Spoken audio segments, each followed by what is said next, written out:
What's up, everybody? It's Chad. I'm back again with another episode of Ask Chad Grassy Logic. I'm here with my friend Gabriel from 1912 Cannabis in Alamogordo, my hometown. Thank you for joining me today. Thank you for having me.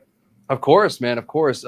Sorry to guys. Today we're not back at Monster House at the cool location. You know, whenever I have a remote guest, we're over here in the radio station's studio, so we can have a really good, quiet place to do this kind of thing. Because I don't want to burden anybody at the consumption lounge trying to do an online thing. So we'll be back once we get another in-person guest. That's when we'll do it. That's why you guys see it flip-flop. I know Alamogordo's an hour away, but running a business gets really busy. So, not everybody can leave their business. So I thank you so much for taking time out of your day right now, man, because you're at work right now, for joining me on the show. And before we move on, I want to thank Monster House, my sponsor today. I couldn't think of the word for some reason. They're my sponsor this month again, and thank you so much for the contribution. It keeps the episodes going. Go check them out here in Las Cruces, one of the only consumption lounges that we have. I found out that Albuquerque has quite a few consumption lounges now, and I'll talk about that later. But thank you again for joining me. Go ahead and give everybody an introduction of yourself, if you don't mind.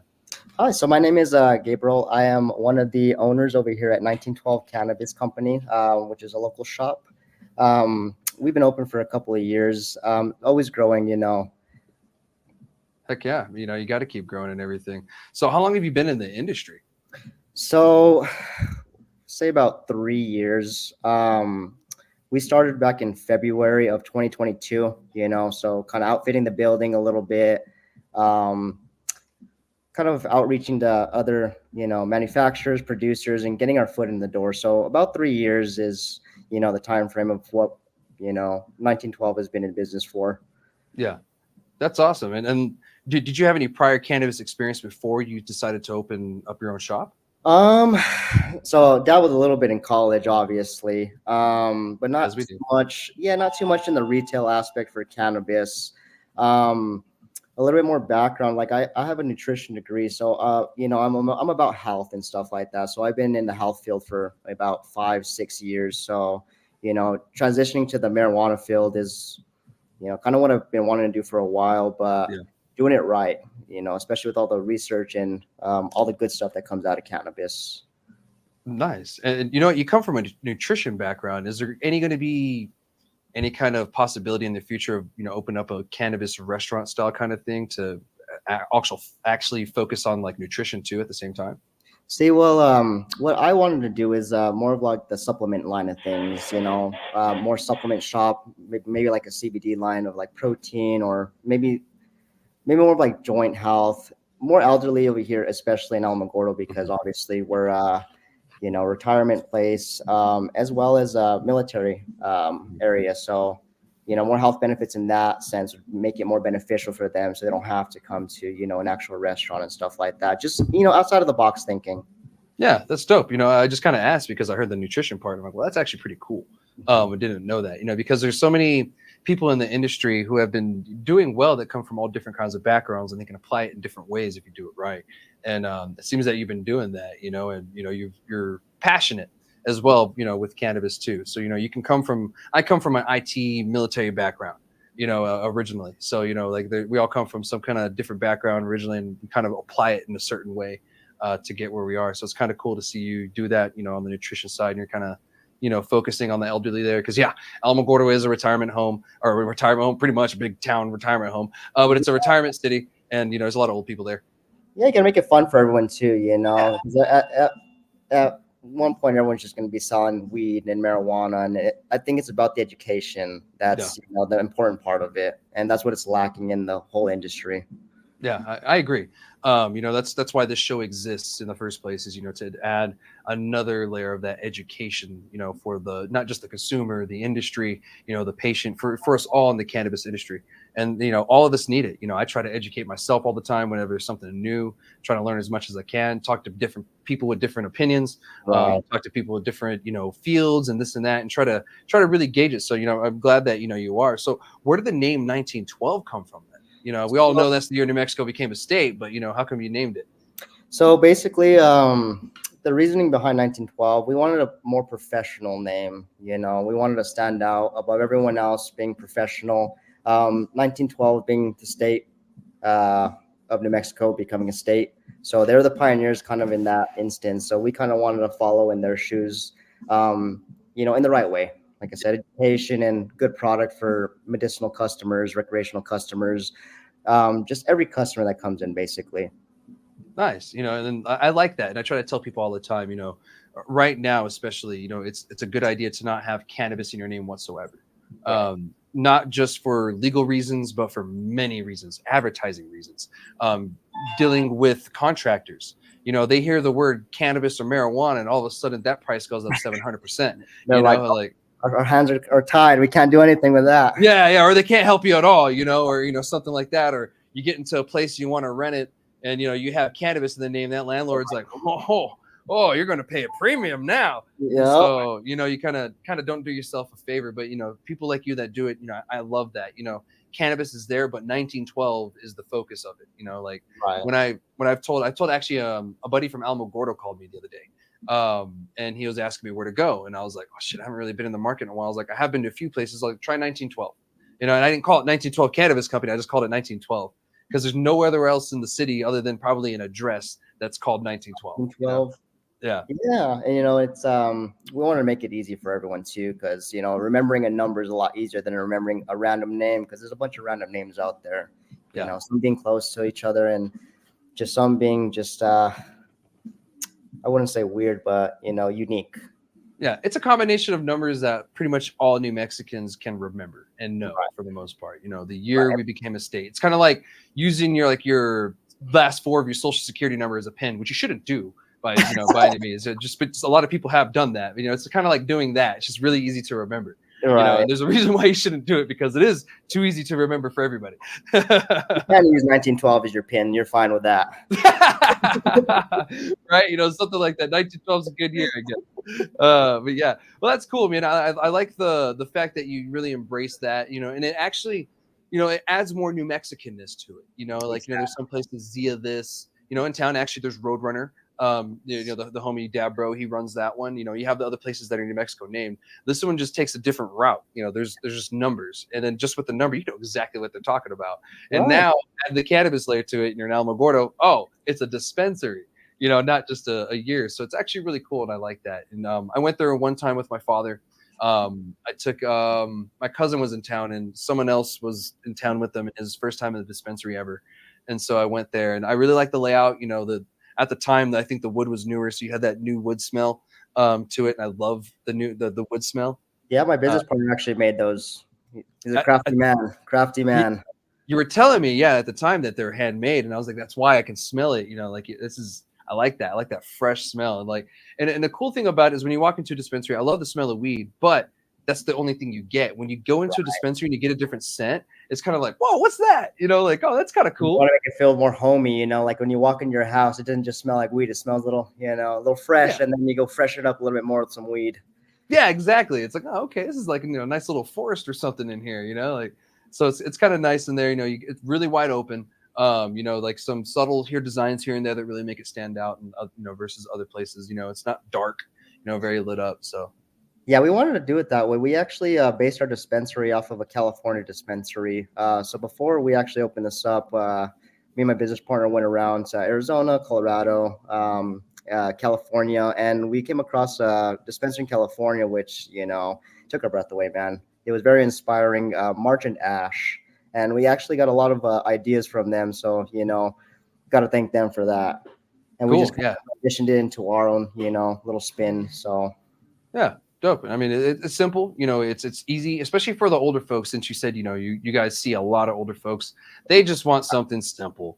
Us younger consumers, of course, we're the ones that are asking for the crazy packaging and everything. But, you're in an area where the consumer isn't really going to give two shits about that. A clean area. So, I'm buying marijuana from this place. I want to make sure it's clean. Yes, of course. Yeah. And I'm the kind of guy, I'm more of the connoisseur guy. So I'm not myself as a consumer too worried about packaging. I just know it matters in this industry. I'm more worried about if it's good cannabis or not. Like I've had some of the best cannabis, tied up in a little Walmart bag before, and I'm sure you have too. So, it's not really for everybody. It's not all about packaging, but for the majority of the consumers, in our state, it is. Yeah, I mean, you can't judge a book by its cover, but you can. You know, exactly. There's so many things out there. Yeah, and there's times where you get the pretty packaging, and what you get inside is not as pretty. So it works both ways too. So so speaking of being a military town, do you get a lot of military spouses that come into the store too? Yeah, so very secretive, obviously. Of course. I was like, oh, hey, so my husband is part of the military. I basically stash my stuff in a box. Each their own. But they come and go. They look for mainly more CBD products. They don't want psychoactive effect, which is fine. They want other health benefits from cannabis, which is what we're here for. So we do get a lot of military spouses in here. Not so many military gentlemen. Or for obvious reasons. Yeah, you get in trouble, So, but we do kind of cater to them in ways that we can. Obviously. Yeah, definitely, and that's great that you recognize that, because some people might go into that market and not realize that they're in a military town, and that some of the people that they're seeing are military spouses. And if you guys don't know, some of these guys in the military have very high clearances. I was one of those guys in the military. So even going to like a reggae concert, because I didn't smoke weed when I was in the military, obviously, but I still love reggae. Yeah, I got piss tested every month, because they were, I've always pissed clean because I didn't want to lose my clearance. Right, but why'd you go over here this time? Exactly, or their husband's a pilot, he doesn't want to risk whatever. There's still that paranoia, so I get it. And when we were, I was on SM-105, which is a governor sanctioned task force thing, and the group I was with, we were working on the language for the consumption lounges. And when we were doing that, and I was on that, I was actually writing stuff down on the board. I told them, I said, well, let's think about the military spouses outside of a military base. We'd want a consumption lounge just outside of the base, maybe a mile away, because at the time, the way that we had it set up was a consumption lounge was meant for the people that can't consume at home. They were meant for the military spouses, people in government housing, all the whole shebang, students and all that. And you're going to be able to store your cannabis there and your device. So you go, you use, you store it there, you go home, everything is safe, and no one has to worry about it, because you can't take that on base. Right. And that's the scary part for them. So, luckily you can live off base if you're married, but, not everybody does. Yeah. I mean, still in the government housing that they have over here, they're still getting searched and stuff like that. So there's still a lot of risk to it, Yeah, 100%. Maybe someone in Alamo would do that one day and start that. That'd be great. I know there's a lot of liability. I was like, just store it in the back. Give them a little key. They can just hand to the bud tender and they can go get it for them. But that's where it starts, like you said, the pilot programs. Exactly, just trying it out and experimenting. Speaking of, do you guys have any plans for consumption lounge or anything yourself, or? So Alamogordo doesn't really want consumption lounges. So it's more of a city thing. Yeah, it's more of a city thing. There's been another dispensary over here that's been trying to get a consumption lounge for about a year and a half. But, no luck. Yeah. And that's been the issue with that. Like we did ourselves a service by not allowing cities to ban cannabis sales, but we didn't do the same thing with consumption lounges, what I think is ridiculous, because growing up in Alamogordo, I don't know how many times I've seen things stupid go on because of the bars there, because like there was a guy that got killed with a monkey wrench outside of something. If you guys remember from Alamo, it's called Palmside. It's no longer there. He got knocked down. I think it's a car wash now. But he got knocked in the head with the freaking crow, with a monkey wrench there, because it's a bar. Then you had shooters over by the base too. And there was always stupid stuff going on with that. And then briefly there was a strip club right outside of the base, but that didn't last very long. But stupid stuff happened with that too. All alcohol involved, and cannabis just isn't the same. I see that. I think that's why they're doing that, because I feel like they're kind of, comparing marijuana and alcohol, and they think it's the same. Yeah. So they're just lack of education. Yeah, and it's going to take the industry in Alamogordo, all you guys in Alamogordo to get together and talk to city council about it and, change their minds on it. Because here in Cruces, we have it. Albuquerque, they have it. The world hasn't ended, and then, the cops actually probably prefer it because they know they're not going to be, taking a call for a fight at a consumption lounge. Right. No one wants to fight at a lounge. Like, come on, guys. Yeah, exactly. It's like, I'm way too high for this, man. So, and then speaking of, the military spouses too, you guys also get an influx of Texans sometimes, and I'm sure all the time. Do you see a lot of those? So where we're at, we get some traffic from like El Paso, Texas, Las Cruces. Yeah. but mainly it's more locals. Whenever we do get Texans, it's obviously because of our online presence, our Google reviews and stuff like that. But we don't really get too many passerbys at this moment. That's kind of what we're trying to bring in right now and trying to change up, is trying to add more of those people into our into our mix. Yeah. So just different sales and stuff like that we're kind of working on, just to kind of direct them over here. So I guess, White Sands Boulevard, which is, if you guys don't know, like the main road in Alamogordo that goes right through it up to Ruidoso and Clarkcroft, where the Texans love hanging out. You're off of that road, off 10th Street. So, you're kind of bypassed in that sense. So you kind of do have to do a little bit more leg work in that sense. So that makes sense. You're like almost in the center of town is almost where you are. You're in the heart of Alamogordo. Exactly. Yeah. It's right down the street from my parents' house, but it's right in the heart of Alamogordo for sure. I think there's like 10 dispensaries just on the main drag of Alamogordo, and Alamogordo is small, 30,000 people, so like there's too many to choose from. So I feel like it's just convenience at that point. Yeah, exactly. And you have to, and you're doing a good job. You're enticing people. I look at your sales, you're doing pretty good. You're higher than the average of the state. Actually, I think it was your medical and your rec sales are, about the same, that's rare. That's very rare to see when those two matching. And what I saw is they met each other. They started at, opposite ends, and then they're meeting each other. And it's not meeting each other at the bottom. They're meeting in the middle, which is good. So we're trying to get more medical sales than rec sales, man, honestly, because realistically, marijuana was here medicinally before rec, and it's kind of going away from that. And a lot of people have seen that. So we try to cater more to medicinal patients. So we have people come in asking us, hey, can you find this and that product? And, we try our best to find the best product that we can, for the best price for them. We know it's expensive and stuff like that, especially as a medicinal item. If you have to eat it every day or, ingest it a certain way, it gets pricey. No, it does, and I've been a medical cannabis patient in New Mexico since 2013. I was actually, I got my card when I was living in Alamogordo at the time. So that's when I decided to advocate. And that's where a lot of the fights and everything in my arguments come from. Because at the time, we had no dispensaries in Alamogordo. I had to go to Ruidoso or Las Cruces. Those are the only two places I could go to. And so, you're telling me these things and I'm like, oh, thank God these issues are fixed now. Because, these are the things that I saw just living there, being considered a rural patient. In New Mexico, these were the issues that we dealt with on a regular basis. And just living in the southern part of New Mexico was a pain in the ass back in the day when it was the medical program, So now I'm glad that we have options and we have cannabis dispensaries pretty much everywhere. I drive in some of the most random places in New Mexico and I'm like, and there's a dispensary. I'm like, I love that. And there might be 3 in that little town, but there's a dispensary near you. It's great. As long as they're catering, man, variety is the spice of life, and it starts sucking when everyone's selling the same thing and trying to undercut each other. That's when it gets spicy. Mm-hmm.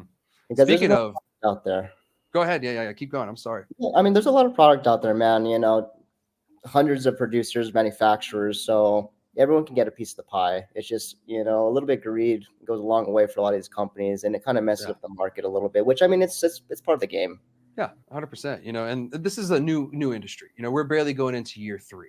We're not even close to going to year 3, but we're going into it. And it's just a young industry. We're figuring it out. You're figuring it out. We're all kind of trying to figure out how this industry should work. And you have some of those other people that have an idea of how another industry worked in another state, and they assume it's going to work here that same way when it doesn't at all. It's so different, man. Yeah. I mean, New Mexico is different. And I try to tell people that all the time. I was like, do not come here thinking that this is Colorado, Michigan, Vegas, California, New York. We are none of those, and what you do there may not work here. And to be honest, it is. True. Like, we get companies like Dime and Ghost and stuff like that. And like you're saying, they come in this market thinking, oh, we're a company out of California or Colorado, maybe, we can do this easier in New Mexico. And the prices have been so volatile, business has been volatile, that things are changing so fast. Yeah, they are. It's hard for those kind of big companies to, react in time compared to the little companies that are in New Mexico, because there's so many little companies. So it's a different game over here in New Mexico. It is, and you just have to play the game right, and you have to do it correctly. There's always a risk joining any business, any industry, and this is no different. and that actually the stakes are higher in the cannabis industry because of the fact that you pay 280E, you can't claim bankruptcy and all this other stuff. There's a lot of things that kind of hangs out to be like, well, do I want to do this because of how much risk, and you also have the risk of the DEA or the federal government coming in at any time to knock doors down. So there's the risk of that too. And of course we're really close to the borderplex, the only borderplex in America. You guys deal with border checks too as well. The Alamogordo area. Yeah. I mean, I grew up with them, so I know how it is. We used to come to Cruces all the time growing up. It was the only place with like a mall, because in Alamogordo they got the hall. Yeah, I think that's like Alamogordo now is a central area for a lot of manufacturing producers, because going from Alamogordo anywhere north of New Mexico, there's no checkpoints. But when you go back down to Las Cruces, El Paso, that's where it gets spicy, man. And that's where people get stuff taken from them. Definitely. And some people have found that it's a little easier to open up in Alamogordo than it is like in Las Cruces because of the city stuff. It's not the city council, it's the city people who are doing the inspections or whatever, and they're holding people up that way. And it's so bad that certain people have actually sued the city from the cannabis side for that. And I think that's great. That needs to happen more from the cannabis industry. We need to start suing these places that are either blatantly breaking the law, dragging their feet just because they hate cannabis, or whatever. Like, people are just going to have to get over that shit, because cannabis is here and it's not going anywhere. Right. And I mean, it's one thing too. Ignorance is bliss, and a lot of those people are ignorant in the matter because, like we said, education. There's a lot of information and lack of education to basically create a good program for what we're trying to do right now. Like we said, infant stages, so it'll take some time.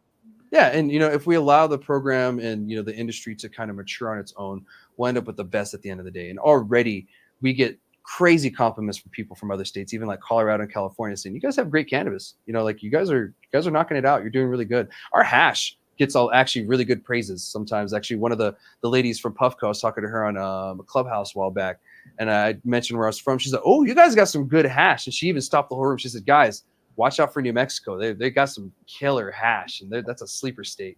Yeah, you got all the weed heads over here, man. All the weed heads that are waiting for it to be legalized like 20 years ago. Yeah. And then we kept the bar very low of entry. Like most of these other states, they kept it really high. You must have this much capital. And so the only people that really get into those industries are the people that had the money. They were punishing you for being poor. But here in New Mexico, it's like, we don't care if you're poor, rich, in between, you have an opportunity. And to be honest, some people have those success stories all over the state. You know what I mean? Like just starting from nothing and just being able to just build up the American dream. You know what I mean?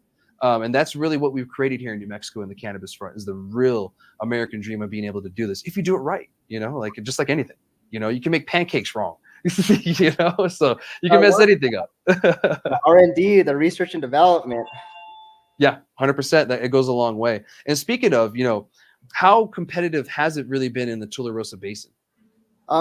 Extremely competitive. For the small town, like we were saying, 30,000 people. You get tourists and stuff like that going to Ruidoso. There's about 16 dispensaries here. So about 10 of them being on the main drag, 6 of us being, dispersed around the city. So, I mean, it's pretty competitive for what it is. I think if we got down to like 10 dispensaries, then it would be, manageable for everyone. But it's pretty much a fight every month. Yeah.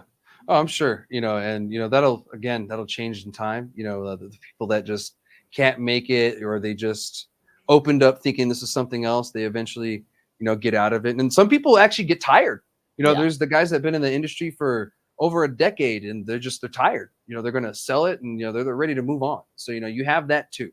That's something that's going on in the industry right now. We're seeing these guys getting out. Like, man, this is a lot more work and competitiveness than I really wanted. I've been here for X amount of decade years, and I'm ready out.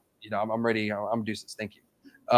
So there's that too, and we're going to see that more and more here in the state coming up probably the next year. So we'll see what happens. But especially pending the legislative session and everything and how that goes. Hopefully, we keep our drive-throughs. I keep punching and kicking that dead horse, but it's going to be powder by the time we're done, and hopefully we get to keep our drive-throughs and solidify those. But let's talk about your shop a little bit more. I want to dig into that. What products do you carry right now? So our main brands, Sublime being one of them. Sublime they provide us with like hot rods, 100 milligram edibles. Most of our 500 milligram edibles are from them, and a lot of individuals like them. Stoned Ape Cannabis Company is another one out of Carlsbad. Yeah, Matt, you're doing Tanner, good, bro. You're doing good, man. Yeah, people love that stuff. It's just quality product. Those are two big manufacturers. Producer wise, for our flower, Juicy Joints Cannabis out of Albuquerque. He's been in our shop since we've opened. He walked through the door like 2 weeks after we opened, and we just created a good partnership. He's only in our shop over here towards like the southern area. Obviously, he's in Sunland Park, but we're the only ones that have him in the area. So that's kind of makes a unique brand for us. Yeah. Same thing with another company, Green Wave. They're also out of Albuquerque. They're really good, top shelf wise. And we do have quite a bit of local like producers. So we had Alumbre in here. Higher grade farms. We had a couple manufacturers, H&S manufacturing, and a couple of different ones. But we try to mix them up. We try to give the locals the benefit of the doubt, man. And we try to move the product as much as possible, give them feedback and stuff like that. So it's always mixing and matching with different stuff. But those are our main products and main brands. Nice. Yeah. And it's great to hear that and we were just talking about, allowing all of these locals in, I just heard nothing but local grows in that, it was amazing to hear because some of them I don't even know, but I know they might grow some killer. They might grow some straight kill. Yes. And to be honest, due to the show, some of those growers get known a little bit more, and like people who watch my show that own dispensaries, they hit those growers up. Yes. So sometimes it's great to hear that because we found out more about these growers and, these offshoot guys that are just growing straight fire, but they're in very limited places around the state. And I love that. I love it because, it creates a little bit of a scarcity, and it's fun because you got to hunt, it creates a little bit of that scarcity. You know what I mean? And a little bit of scarcity is okay. Yes. It's healthy for a market. You want to be exclusive, man. And those kind of products are exclusive to us. And that's how we bring new flavors to people, so that we don't get something ganked from us. Because obviously it can happen without, realizing. Another dispenser can get the same product without knowing and sell it and cheaper. And then people go there and then they get tired of stuff like that, Yeah. So that's how we keep it fresh for people. 100%. And that's one thing I look for when I go to another place. I'm like, who do you have? Where are these from? I don't. The name's cool. I want to smell it, to kind of get, the aroma at least. Yeah. But like, where are these from? Tell me who grew this, and then, I might be like, oh, who's that? Where are they from? Like, oh, really?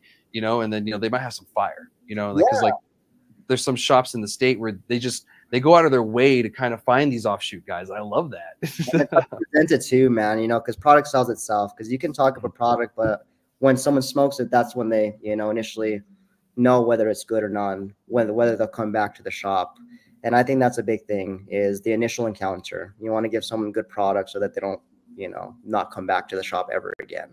100%. And speaking of products, what variety of products do you have? Obviously you have some flower, you got extracts, you were talking about, you have a Stoned Ape, had one of his drinks yesterday, one of the lemonades, fire.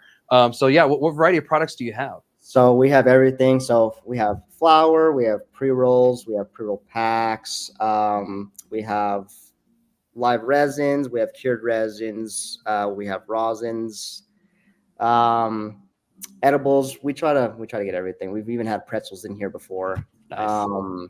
We just got suppositories in for the medicinal people. So people who can't really ingest marijuana through mouth or inhale. Yeah, there's other avenues. So there's actually a lot of want for that in the industry and in the market, believe it or not, are the suppositories. I get asked about those all the time.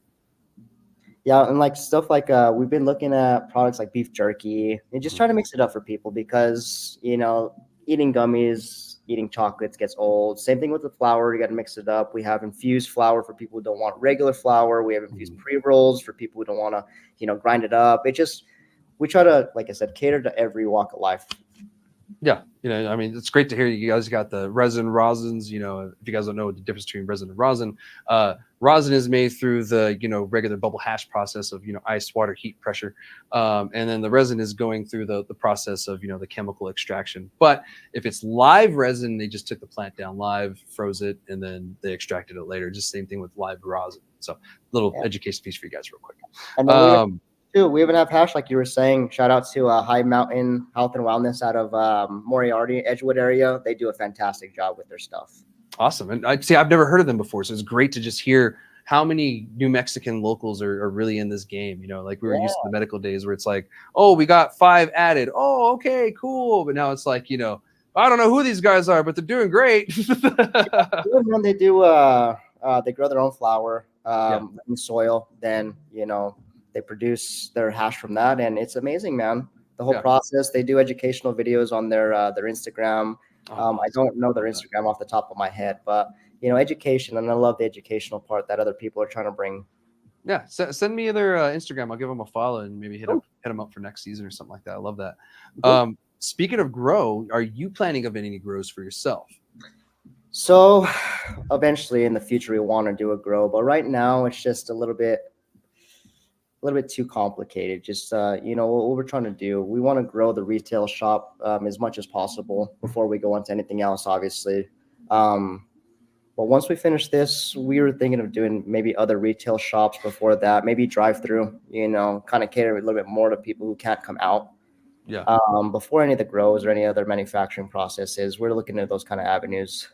Well, that's great. They're really catering more towards the patient aspect, because drive-throughs literally help patients out exponentially. When we were in the medical program, we actually were fighting for those since I can remember, probably like 2014, I think is the first time we really tried to start fighting for those. I think it could have been before that too. But we've been fighting for those pretty much this whole time. So I'm glad that we have them, and I hope they get to stay, because I mean, there's people who either can't get out their vehicle, don't have the means to get out their vehicle. Parents, I don't know how many parents tell me they benefit from drive-throughs because they can't take their kids into the dispensary. Fair enough, but you should be able to go through a drive-through. You can do that with like a pharmacy, prescriptions. Walgreens is over there slinging fentanyl out of a window. Why can't I just go buy some weed? Yeah, it's all the same stuff. It has to leave in an exit bag anyways, so it's not like what's coming out of there. Yeah, 100%.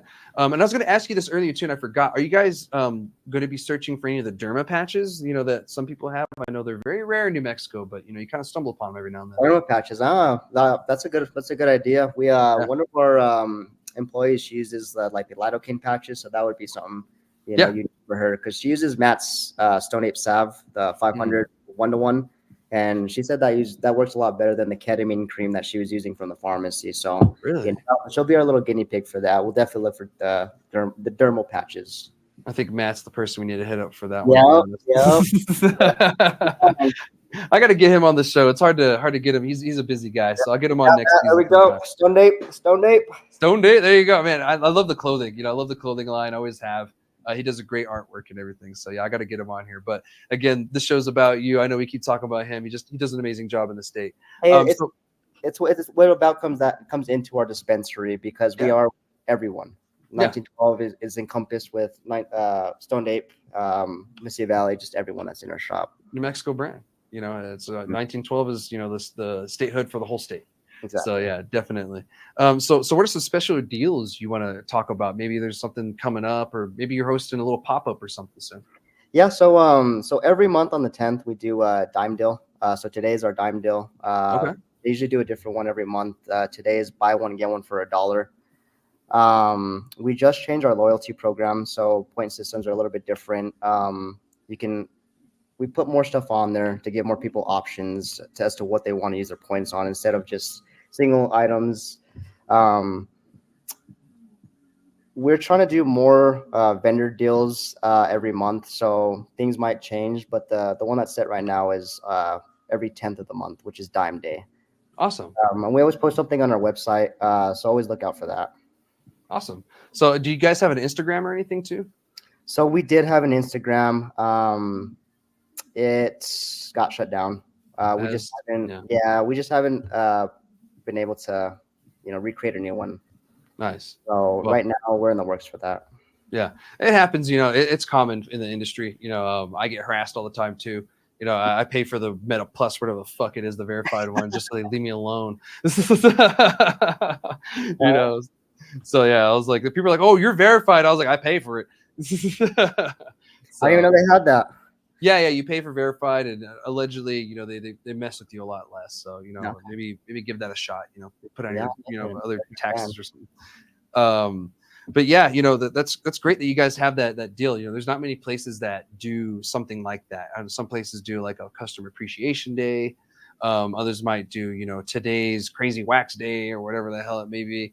But you guys do the dime day, and I like that. That's pretty cool. I mean, we do have daily specials, you know, Monday through Sunday. They're also on our website, but we're working on those to update them because we haven't updated them since, you know, we've been kind of busy. Yeah. So those will be, you know, out here within the next couple of weeks. Yeah, no, definitely. I mean, you guys are doing a lot of work. You know, I hear the bell going off in the background of how many customers are coming in. So, you know, you guys stay pretty busy and everything. Was there anything else you want to share about the store that maybe I missed, you know, that you want to really highlight? So we're located in the heart of Alamogordo, 1009 10th Street. We're right in between ACP Pharmacy and Back in Action Therapy, across from Pioneer Bank. Go check us out on our website. We have a bunch of cool products and deals every day. So, you know, come in and stop by. Awesome, man. Well, I appreciate it. And I look forward to watching you grow with the industry and everything, especially, you know, appreciate you operating in my hometown. I'm sure my dad drops by every now and then. He laughs all the time because one of his ex-students was one of the bud tenders. You know, it's pretty funny. She recognized her. She's like, Mr. Lozano? So it's always awkward when I go to my hometown. There's some student that recognizes them. We're like at a dispensary. And I'm like, God. Small world, man. Yeah. So, you know, it's always kind of funny. But yeah, I was going to mention before we move on to the next topic too, we'll be in Alamogordo, believe January 3rd or 2nd, first week of January, right at the beginning of the new year. We're going to have a town hall in Alamo. I feel like we need to hear what's going on in the Alamogordo area. That, you know, that's another interesting area, the way it works. You know, you have Ruidoso and Cloudcroft in the mountains right there, and all the Texans go to there. So, you know, some of them drive through Alamogordo, and we kind of want to hear how things are going. So it'd be great to have you guys there. Hope you show up and join us. You know, we're going all over the state. But Alamogordo will be the last stop this town hall season. And why not a better place than my hometown? So save the best for last. Heck yeah, man. Well, I appreciate you joining me. I look forward to continue this conversation on some other topics. But thank you again for joining me. And go check out 1912 in Alamogordo. Really cool vibe. It's off there, you know, off 10th Street, and it's kind of hard to miss if you drive down 10th. So anyway, thank you so much. And we're going to move on. We're going to talk about the enforcement issues that, you know, we were actually, you know, before the show, you know, I talked to all my guests before the show for a little bit, and, you know, we're kind of talking about enforcement stuff. And, you know, I was like, you know, I think we're going to be talking about that. And we are. Just the other day, actually yesterday or the day before, an article came out, and I spoke to someone from Albuquerque from the paper about this whole closing licenses thing and all that. But our real issue right now that we really need to be focusing on is the enforcement issue. You know, the real issue where a lot of this stuff is stemming from is enforcement or lack of. And that's coming from every single side, you know, the state, the federal government, you know, the CCD. Like the CCD, you know, God bless their hearts, you know, they're trying their best because they have limited funds and limited manpower. But at the same time, a lot is getting through under their watch, and it still makes us all look bad and makes the industry look bad. And, you know, the wrong people get blamed, just like in you know, these situations. They're blaming just saturation. I'm like, homie, you got people out there just not doing the right thing, making things worse, you know, and those people get to slide by, and that just doesn't help anything, you know. And the CCD can't even shut down an illegal dispensary because they're not licensed. So, you know, how does that help? So, you know, they're going to try to slide through anyway if there's no enforcement. But, you know, naturally every industry has issues like this. You know, every state that I can think of, from Colorado to California, Washington, New York, they all have and are currently dealing with their own issues.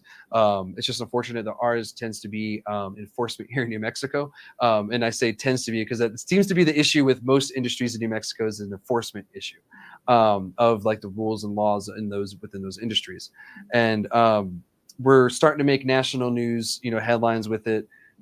Jason Barker did that, you know, year investigation thing. I'm sure we've all seen by now, that was released a few weeks back, you know, talking about this.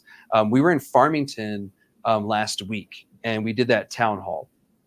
And over there, a lot of their concerns and a lot of things that they were talking about was that illegal Chinese grow. That one of them, I guess, is over in that area, and nothing's being done. Not by the local police. The CCD already took the dude's license and he just opened up on another property. The local police aren't doing anything. And I don't know if city council is even really caring or aware, but that's really concerning, and the fact that, all of them are like, this is unfair to us. We pay this much for licensing. This guy grows as many plants as he wants. He pretty much has slave labor, which is, another issue that, it's causing too. And it makes all of us look bad. That he's using slave labor, and, just causing a lot of ruckus. This cannabis he's growing doesn't stay in New Mexico. It's not tracked, it goes to other places.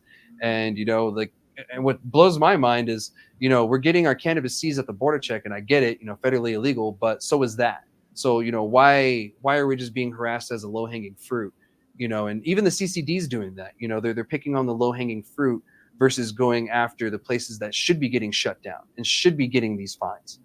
Except they're going to these places. I keep hearing, oh, we just had our 8th inspection today. I'm like, why are they going to that place, man? Like, you guys go there every month. It's just easy for you. It's on a main route. It's one of the most popular ones. You can go in and say, oh, I checked this place, and no one's going to care because, like, oh, that's a really busy place. Yeah, way to stay on it. But you're letting the other places get through the cracks. So what is your kind of experience with the enforcement stuff, and especially in Alamogordo? So we've had CCD come by twice. The first time, got corrective action notices on some minor things with packaging. And then they came by again, and we have not gotten like another corrective action notice from that. So like you're saying, just too much enforcement, just not enough enforcers. So I think that's just the big deal right now, especially like in a small city. We really don't see CCD coming by here too much. Yeah. So I feel like they're getting more to like the bigger cities, like you were saying. It's just easier for them. Yeah.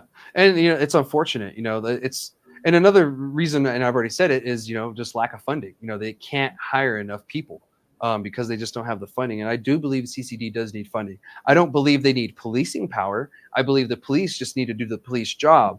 But some of them are refusing to do their job, which is obviously the reason why we have these issues going on in the first place. I don't know if it's political, or if it's, they hate cannabis, or what the reason is. I just know things aren't being fixed from that sense. And like I said, it goes from the federal government all the way down to the local governments. There's definitely a bunch of, an assortment of variables that plays into it. Like, I had a question for the CCD the other day, and they referred me to New Mexico Department of Health. Called New Mexico Department of Health, and they tried to refer me back, and basically I told them what was going on. Finally got a hold of, NMDOH manager, and she's taken it into her hands. But for something so simple, to get an answer is kind of almost impossible for majority of things. Yeah. And I think another hang up with that is the fact that the state is still kind of trying to figure this out. So they're interpreting the law a certain way, and, we're interpreting the law a certain way. So that's why I'm saying it's going to be up to us to sue the state, so that way we can have the courts interpret the law for both of us. And that way we can get a for sure answer, because they're just going off of what they interpret. And they even tell you that during the legislative session or during committee hearings, they will say, we are interpreting it as this. And that's what they go as, the legitimate answer for that law. But if we sue them and the courts, say otherwise, then they have to change that stance. They have no choice. So that's why I'm really pushing for people. I'm like, we would probably have better rules, if we sued the state more, because, they're just interpreting a certain way. And I think they're interpreting it wrong, so that could be the case. And if the courts side with us, it's a win for the industry. That's how we got tax-free cannabis for medical, is it went up to the state Supreme Court, and they ruled that, cannabis in New Mexico is a medicine, so it needs to be tax-free. And that could be for other things too. So, I digress on that, but, a lot of our issues come from this, just oversaturation. They've been trying to tame the Wild West since, they've got a hold of New Mexico, and, it's really hard, because we're just used to just doing this outlandish shit sometimes. And, I can't sit here and say that it's right, but at the same time, I understand, because I know where I'm from. But I have to tell everybody, guys, don't forget where you are. Where you are right now is the cannabis industry and it's legal. We have a bunch of laws that we have to follow now. This isn't what it was when we were operating, you know, in the hood and we're with the homies. This is something totally different now. You know, you're above that now, you know, so we got to act like it. And one of the things is trying to follow the laws and the regulations, you know, as much as we can. I get it. There's certain things that are expensive and you might get dinged for not having an exit sign, but, you know, at least try to fix it, you know, at least actively try to fix it. But I think that's the thing too, is like, it's so open to interpretation that people exploit it, you know, and they know exactly what's going on and they just, they're dumb. And that, you know, race to the bottom is basically what it is. And, you know, I said it messes the market up, but it changes things, you know, for the better law-wise, because we need different policies in place in order to, you know, restructure things, because there's not really a structure for anything manufactured, produced. Testing labs, you're getting testing labs, they're, you know, getting shut down because they're not doing stuff like right. There's no standard to it. So yeah, I agree. You know, the testing really needs that standardization thing, and that's something I've been pushing, you know, for years now. And I said, we need standardization. This is crazy.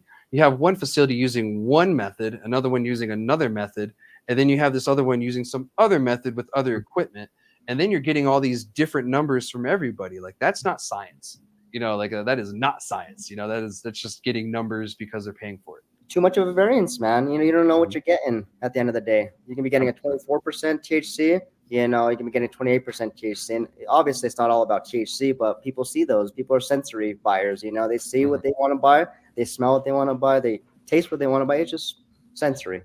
Yeah, and you know, they're relying on those testing results to, you know, tell them this is exactly it. You know, when someone tells me I have a 30% this, I'm like, you know, the variance is like 10%, right?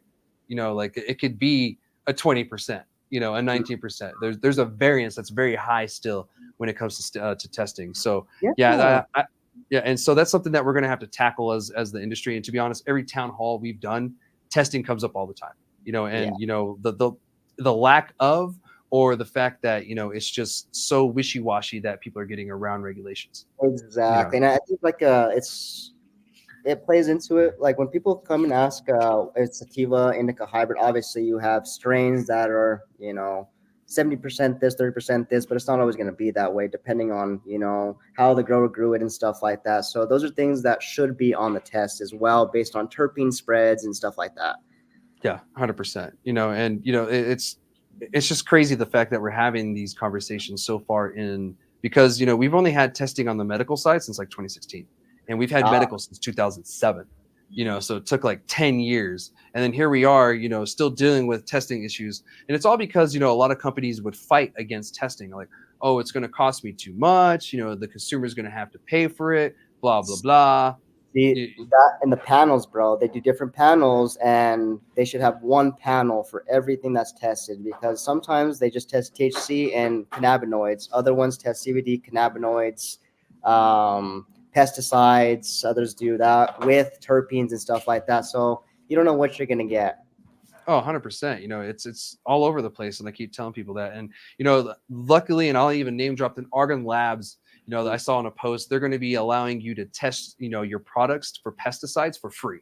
And I think that's phenomenal. You know, I think that's great because, you know, there's a lot of distrust in the industry right now. We've already had 2 recalls just this year about pesticides, and we don't know if it's going to get better, you know, because we have until January, until the legislative session starts, you know, because I don't know if the CCD has power or what they can do when it comes to the testing facilities to change certain things to, you know, make this safer for us. But something needs to happen from the testing front. And, you know, because that's our first line of defense is our testing. Our first and almost last is the testing, you know, because if something gets through that, it gets to consumers and then people get harmed.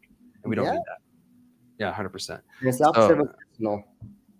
Yeah, exactly. You know, so, you know, hopefully we'll see that change, you know, because that is a huge issue here. And that's how a lot of these places are getting by and skating by the testing, or they're, you know, paying somebody a little bit extra to, you know, hey, I don't have pesticides, right? Here's an extra couple grand. Okay, thanks. Like gimmicking, bro, gimmicking. That's what I've noticed for like edibles. So a lot of people think, hey, I have 500 milligram edible, it's going to be better than 100 milligram edible. But what they don't understand is that's not strength. That's just weight, you know, of what's in there. So I tell people, hey, you can have something that has a better composition in a smaller dose than a bigger dose. And, you know, that's the gimmick that a lot of manufacturers put out. I'm going to sell a $10 bag of gummy, but they put some stuff that they got cheap for, and it just doesn't, it doesn't hit people the right way or what they're looking for.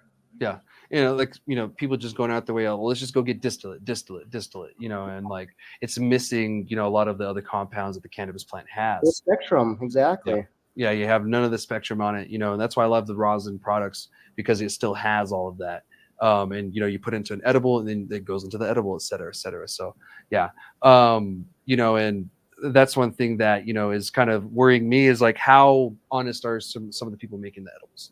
Like we don't really know, and where they're getting some of the the food grade stuff that they get, because right now the licenses are so backlogged that they're like 400 licenses behind, and they're probably not going to catch up till next year.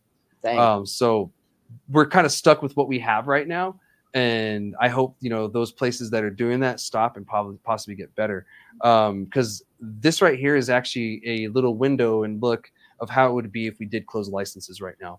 If you have a license, it's not worth the $2,500 that you paid for it. It's worth about $80,000, $100,000 right now. Now it's capped. Yeah, and so that's going to be something that we're going to have to deal with the next couple of months.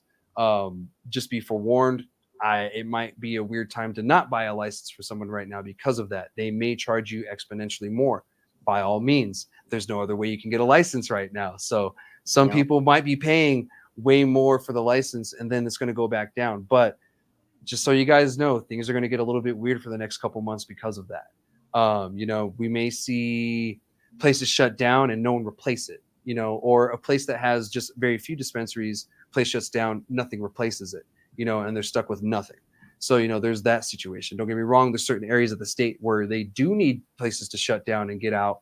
But that's not the case everywhere. Like Solano here in Las Cruces, there could be quite a few that could shut down on this street and we'll be fine. This is the freaking Green Mile of the city. So yeah, the would be fine. Closer to the university or away from the university? Just the whole street, the whole way, pretty much. Yeah, there's just dispensaries all up and down it. So yeah, we'll see how that goes. Because we'll have places that just aren't doing it right, and they're allowed to stay there. During the medical days, we had closed licenses, and the places that just weren't good, they were allowed to stay there because there was no one else. Like there was no one else to replace it who was better. Like earlier we're talking about these different grows and these places that, they could be new, and in the next couple of years, they might be one of the best grows in the state, because, they just got better and better as time went. But, they also were allowed to compete, and they didn't have to pay $80,000 for a freaking license because, the CCD was backlogged, and I don't know if it's by design, because they did tell me that they wanted to try to slow down, like approving licenses, and it just got out of hand. Or they are just shorthanded, underfunded, and they just can't get the licenses out in time. But that's just their buffer, Yeah,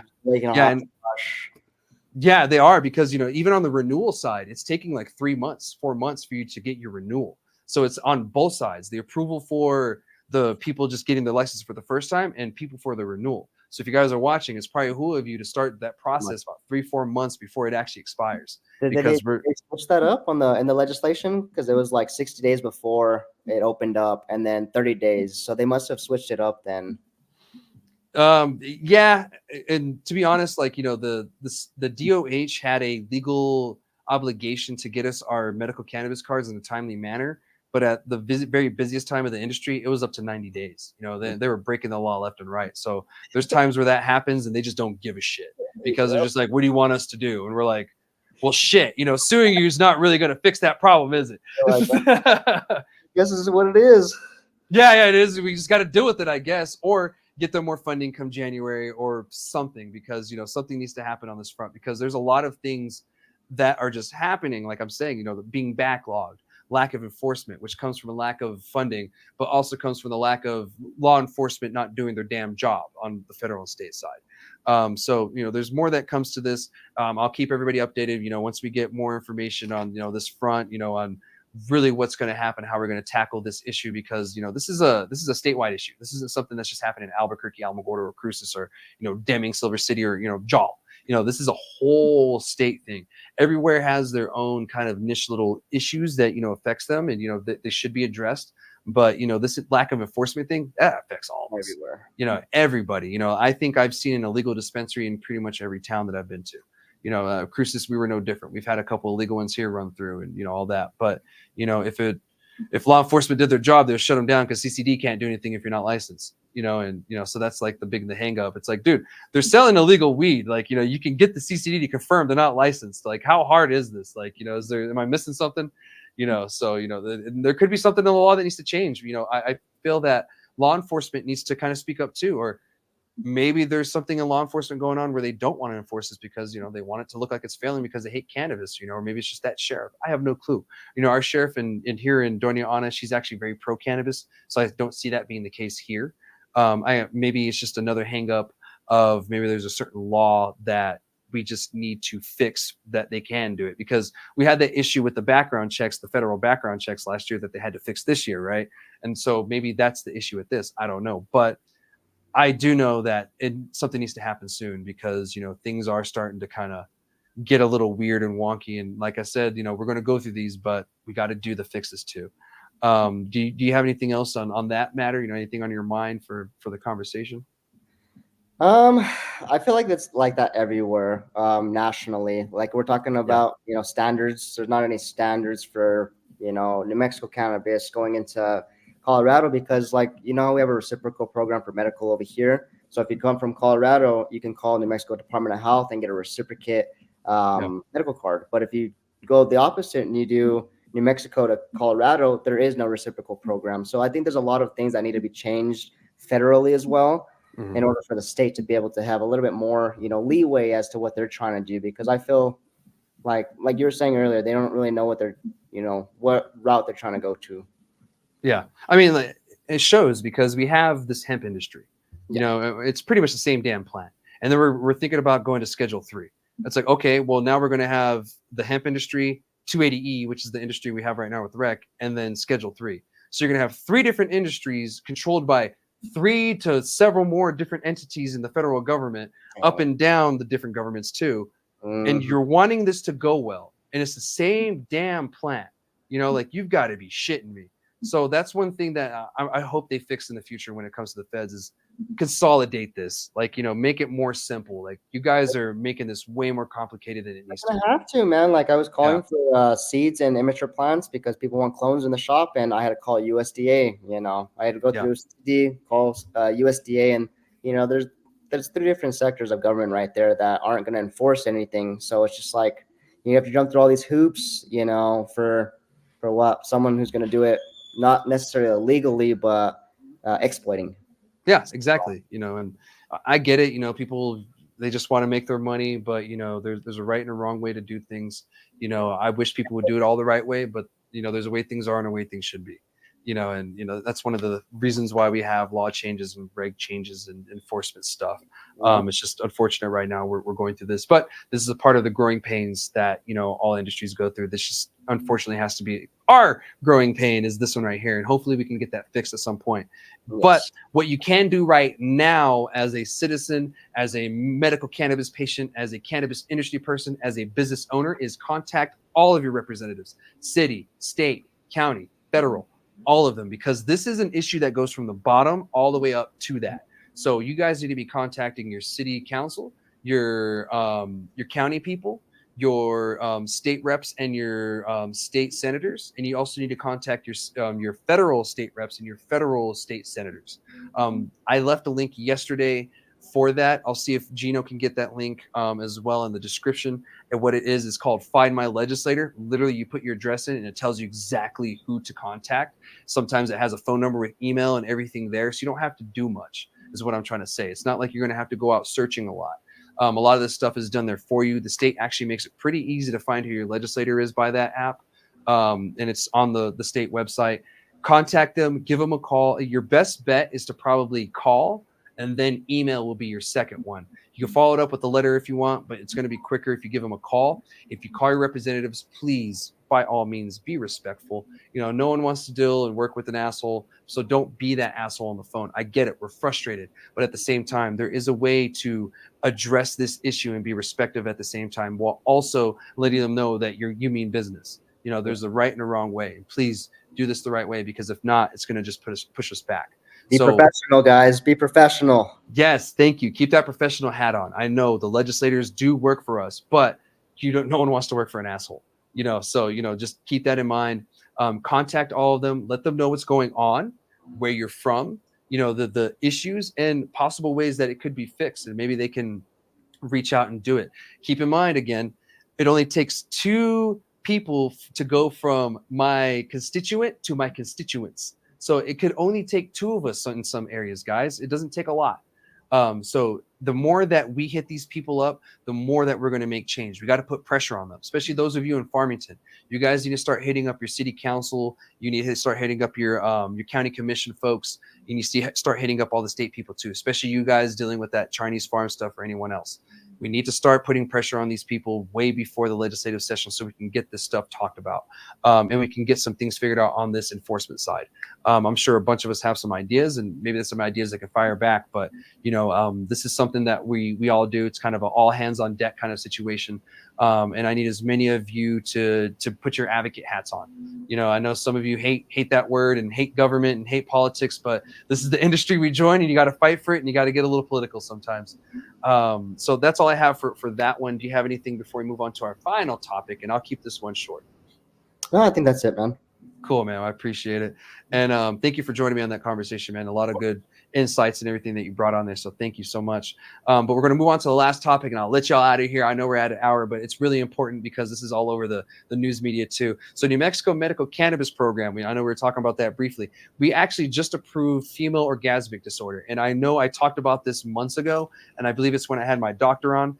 And because, we're not females, me and Gabriel. So, we can't really say, this is going to be great for us because we have no clue, but it's great for you women out there who do possibly deal with this. I found out yesterday that this is also something you can get through the VA as a claim. Like, you can get it as a disability through your claim. So if there's any female veterans out there, if you do suffer from this, you can actually get it on your claims. So, I want to make sure I take care of my vets whenever I can. So there's some free tidbits right there. So, maybe ask your doctor next time, you're in the office about this. What orgasmic disorder is pretty much, she can't get aroused and she can't, pretty much, finish off like, everyone else. And it looks like New Mexico decided to add that as a, something into the medical cannabis program as a way to, to get in. We have, to be honest, probably over 30, almost 40 now.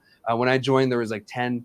And PTSD was like the easiest way and the most populated one. But now this right here is probably going to help some women out who, either have no clue that they have this disorder, or they have no clue that, cannabis could possibly help them with this disorder versus using, over-the-counter medications or, pharmaceuticals. So that's great that this has happened. We're not the only state that's done this.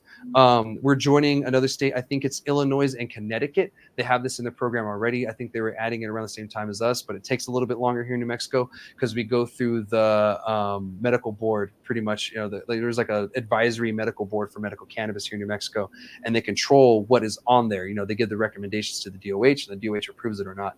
But what's really cool is the way that we get them added is you just petition for it. You and I, anybody else, you can petition for any condition to be added to our list of, qualifying conditions. Mm-hmm. And that's how this got added by one of the doctors. I think she's been doing work in other states trying to get this added more and raising more awareness on this, which is great. Because sexual health is still, health. It's still something that we all do. And, it's a very important part of our, society, because that's how you reproduce and keep the human race going, is you reproduce. So if someone doesn't have the feel or do really want to do it, they're not going to reproduce. And, and it sucks, as a human, this is something that, a lot of people deal with. You see all these ED commercials for men, but you don't really see anything for women who, deal with the similar, but I had a buddy joke with me yesterday, and I thought it was funny. And he was like, well, maybe it's their partner and it's not them. And I was like, that's probably a good assumption too. Maybe it's just their partner, but I'm sure there's some women out there who legitimately deal with this. I just thought it was kind of funny. And I was like, yeah, you're probably not wrong there, So, kind of, he got his kind of situation. He doesn't care. So, it could be that, but I'm sure, it's more or less the real cases. They are dealing with this, and certain cases, of course it deals with, some kind of mutilation of that area. And that's unfortunate, but luckily, cannabis is, seem to be working for that, and it's helping out. There's another 2 states that I think is going to be adding this as well. I'm not too sure who they are. I can't, see it off my notes right now. Oh, there it is. Oregon and Arkansas. Those are going to be the other 2 that are pending this to their program. If you guys know already, I've talked about this. Arkansas actually used our old medical cannabis program model for their current one. So I think their process for adding qualifying conditions might be similar to ours, if not the same. It could be totally different. I don't know, but I just know they use our model for theirs. So their model is similar to the way we used to operate. So it's great that they're adding that too. They're pretty conservative red South. So it's great that they're embracing this cannabis thing. So it's showing you that this does work and that there is, medicinal benefits to this. One thing that this might do too is it also might increase the numbers of the medical cannabis program. I know it's been dwindling for a long time, but if there's, a significant amount of women who suffer from this, they could find relief through medical cannabis, and you do get more legal protections with the medical cannabis card here in New Mexico. So keep that in mind. That's something I try to tell you guys. And you don't pay taxes. And if you're someone who deals with, female orgasmic disorder, you're most likely going to be someone that needs a higher dose of cannabis cannabinoids anyway. You're going to need higher THC, CBD, or whatever it may be. And if you have a medical cannabis card, that unlocks it for you to get that amount that you need. So if you're someone that deals with this, I think it's a great idea to have a talk with your doctor. Don't just go to the doctor. That's the card mill. Have an actual conversation with your doctor. There's some doctors here in the state that actually do really focus on female health and all that. The doctor I brought on, from Destino Bella, Dr. Sanchez, she's one of them. I know there's more in the state. Try to hit those doctors up possibly, and they will probably give you a better and more honest opinion on what route you should go. Yeah. Let me add to that, man. That's good. I used to work for a WIC program for the state of New Mexico, women, infants, and children, and women's health is very important. Being resourceful in New Mexico is also a big thing too, because a lot of women aren't resourceful over here, and there's a lot of resources for you guys. Go out there and look for it. All you have to do is ask. Yeah, 100%. Thank you for that, by the way. Thank you so much. I'm glad you brought that up. I had no clue that you had that information. If there's any more that you have, please share it. Because there could be someone who could benefit from that who watches the show. I get people tell me all the time, I found this out because watching the show. Thank you. Or, I found this person because of that. Thank you. So thank you for that. I mean, it just brought me back to when you were saying pre-qualifying conditions and stuff like that. Because I used to do that as a nutritionist for WIC. I used to bring in formula for moms. He used to have infants who couldn't take the normal formula. He used to call doctors, the state of New Mexico, and talk to them and be like, hey, we need this kind of formula because this baby has this, and this, and this. And, they would bring it onto the program eventually. So that was a good way of, bringing up awareness to people and having them speak up because their voices are heard. Yeah, 100%.